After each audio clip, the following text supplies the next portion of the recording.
guys, Girl About Library. How are you doing today? I am doing great, and I am here today with a book tag that is one of my absolute favorite to watch on BookTube.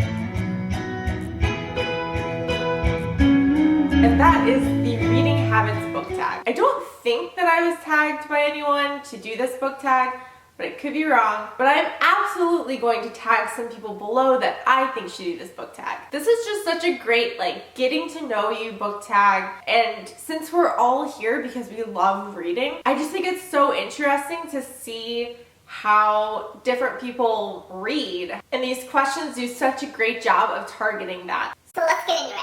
Question number 1 is, do you have a certain place at home where you like to read? And I personally don't. I will read anywhere. If I get the chance to read, it is happening. I have read all over this place.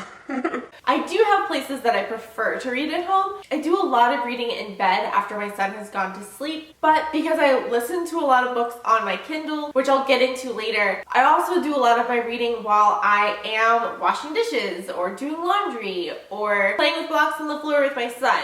Reading is happening wherever and whenever I get a chance to do it. Question number 2 is bookmark or random piece of paper. And I am a random piece of paper girl. I don't even think I own a legitimate bookmark. So this is a book that I'm currently reading and it is taking me forever to get through. That's why I haven't posted any book reviews. I've just been reading this for so long. It's under 300 pages, but I swear to God, it's gotta be like 700 pages because I won't quit. So something that I do as far as bookmarks that is maybe a little bit unique is that when I'm on a book that is taking me forever to read, I like to set consistent reading goals so that I can get through it. So what I tend to use for bookmarks are these little strips.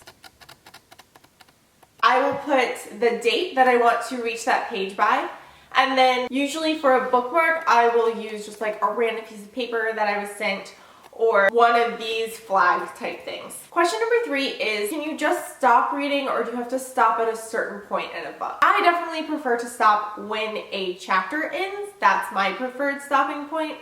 But I'm also someone who needs a solid night of sleep. I can't sleep in. My alarm clock is a tiny person who will refuse to be snoozed. Sometimes I have to stop where I'm reading just because of time constraints. Left to my own devices though, I would always stop at the end of a chapter. Do you eat or drink while reading? For me, this question kind of dives into your dream reading situation versus where most of your reading actually occurs. In a dream reading situation, I would absolutely have coffee and something to nibble on, some sort of carbohydrate of my choice. That is not where my reading happens. My reading happens at the gym, in bed. Places where I do still eat, but you probably shouldn't eat. So I guess, no, I don't eat or drink while reading, but I would love to just set myself up and have the perfect reading experience. I need to do that. Multitasking, music or TV while reading, no.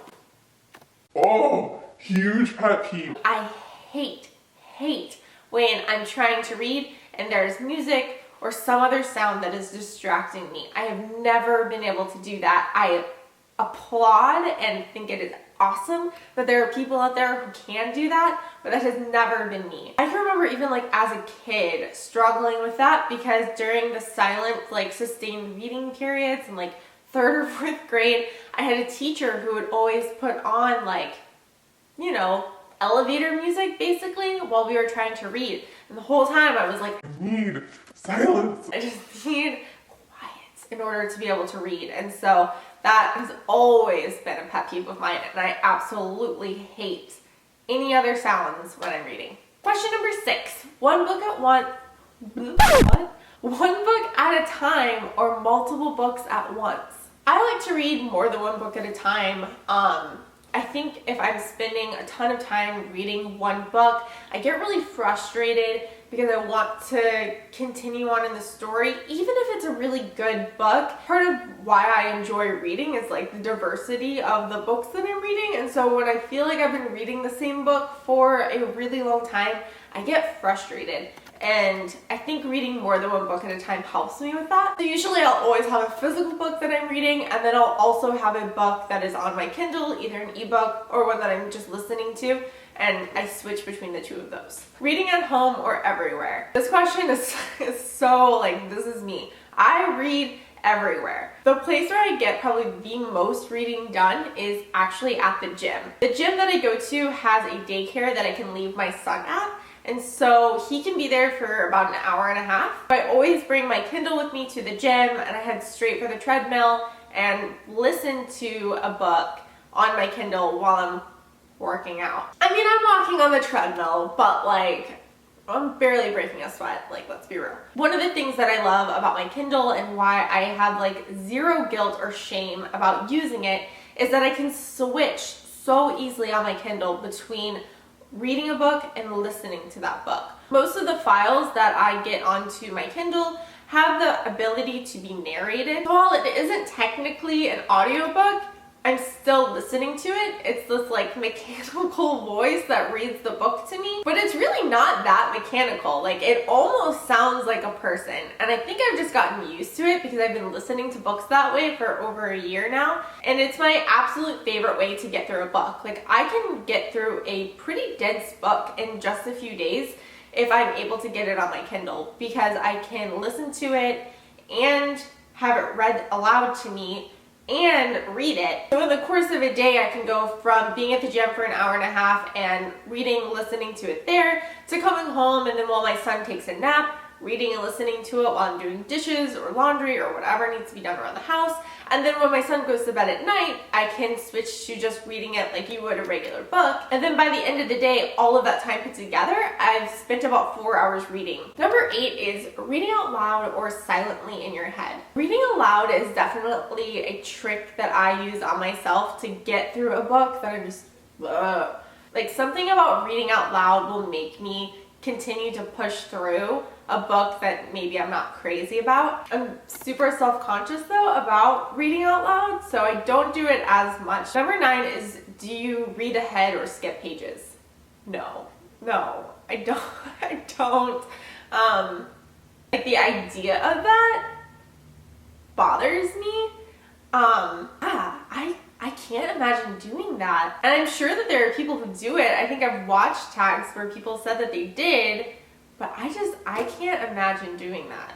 I don't know. Number 10 is breaking the spine or keeping it like new. A lot of the books that I read are library books, and so I do not want to hurt my library books. But when it is my own book, I don't try to do that. I haven't honestly thought about that. Like, what would that even take? Like, this hurts me. I don't like that I'm doing this. I don't think it makes reading it any easier. I don't think I'm a spine breaker. It's by accident, but I don't really, Number 11 is, do you write in your books? And I don't.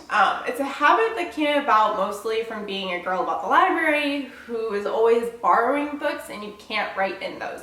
So I have a different habit instead, which is that I always have a sticky note in the back flap of the book that I'm reading. And I'll have a pen with me to make little notes that I want to make, but it gets pretty messy.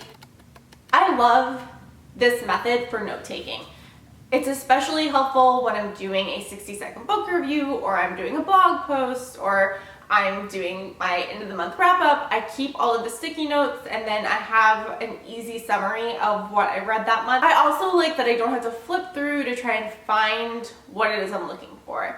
If it's a book that I'm keeping, I do sometimes highlight things, especially like in a nonfiction book that's maybe a little bit shorter. I've just gotten so used to putting a sticky note at the back of my book and writing on that's my habit now. Number 12 is, who do you tag? And I will have a list of booktubers below that I think should do this tag. But if I haven't tagged you and you're watching this video and you would like to do the tag, you should absolutely do it. And please let me know below if you do. If you enjoyed this video, please give it a thumbs up and subscribe. Come on back for more bookish content like this. Hopefully I will finish this book soon and I will be able to start doing some more 60-second book reviews. Thank you guys so much for watching and have a great day. Bye.